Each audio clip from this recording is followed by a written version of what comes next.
जो कार्यक्रम आयोजित केला, आपण काय सांगता? आज मा जिजाऊ यांची जयंती आहे. तसेच युवकांचे प्रेरणास्थान स्वामी विवेकानंद यांची जयंती आहे. त्या दोघांना पहिले सर्वप्रथम मी नतमस्तक होतो.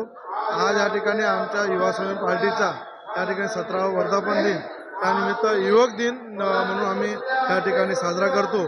मागील 17 वर्षापासून आम्ही कंटिन्यू हा युवक दिन आणि युवकाचे प्रेरणास्थान आदरणीय आमदार रवी राणा हे जे युवकाचे प्रेरणास्थान आहे आणि त्यानिमित्त आम्ही युवकांना एक नवीन मार्गदर्शन आणि गोरगरिबांच्या सोबत सहजपणे उपलब्ध असणारा असा आमदार म्हणून या ठिकाणी आम्ही कार्यकर्ता म्हणून या ठिकाणी युवक दिनाच्या निमित्त या ठिकाणी आम्ही युवक दिन साजरा करतो. आणि आमचा वर्धापन दिनानिमित्त गोरगरिबांसोबत आणि कार्यकर्त्यांच्या संघटित राहून कार्यकर्त्यांचं मार्गदर्शन संवाद साधून आपण या ठिकाणी आम्ही त्यांच्याशी एक खेडीमेडीच्या वातावरणामध्ये या ठिकाणी आम्ही महोत्सव साजरा करतो. हो, कुठेतरी खंत आहे पालकमंत्री आपल्या जिल्ह्याला मिळाले नाही, त्याबद्दल आपण काय सांगा? मिळेल ते आता वरच्या स्तराचा निर्णय आहे आणि निश्चितच आम्ही कुठल्या आशा सोडली नाही आहे किंवा खूप आम्ही काम करण्यामध्ये विश्वास करतो. आमदार साहेब नेहमी आपल्या कार्याने प्रसिद्ध आहे आणि निश्चितच वेळेनुसार योग्य वेळी त्यांना त्यांची पावती मिळेल अशी आशा करूया आणि वरिष्ठांकडून आता आशा करूया. युवा स्वाभिमान पार्टीचा 17वा वर्धापन दिन आहे. त्यानिमित्त सर्व कार्यकर्ते पदाधिकारी आणि युवक जुडलेले आहेत. आपण काय सांगा?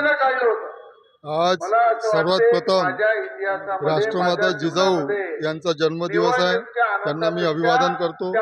तसेच आज युवकांचे प्रेरणास्थान, लाखो करोड युवकांचे प्रेरणास्थान स्वामी विवेकानंद यांना सुद्धा वंदन करतो. आज युवा स्वाभिमान पार्टीचा वर्धापन दिन आहे. आज 17 वर्ष या युवा स्वाभिमान पार्टीच्या म्हणजे एक कालावधी झालेला आहे आणि या युवा स्वाभिमान पार्टीचं लहानसं रोपटं होतं. आता त्याचं एक वटवृक्ष तयार झाला आहे आणि त्या वटवृक्षाखाली सर्व अमरावती आणि बडनेरा मतदारसंघाची जनता याचा वटवृक्षाच्या खाली आधार सावली घेत आहे.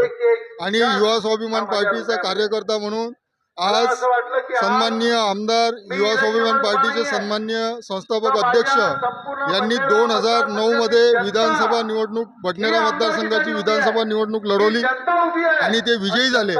आणि हा वर्धापन दिन याच्यानं एक आगळा वेगळा आहे की आता पार पडलेल्या विधानसभेच्या निवडणुका याच्यामध्ये ते चौथ्यांदा विजयी झाले आहे आणि विजयी चौकार त्यांनी मारला आहे आणि 67,000च्या लीडनं ते निवडून आले आहे. आणि म्हणून एक अपेक्षा होती कार्यकर्ता म्हणून किंवा चौथ्यांदा सिनियरिटी आहे. महायुती ते सगळेजण म्हणजे महायुतीचं आम्ही घटक पक्ष होतो युवा स्वाभिमान पार्टी आणि आम्हाला अपेक्षित होतं की अमरावती राज्याचं मंत्रिपद आणि अमरावती जिल्ह्याचं पालकमंत्रीपद रविभाऊ यांना मिळालं. TV News Express India.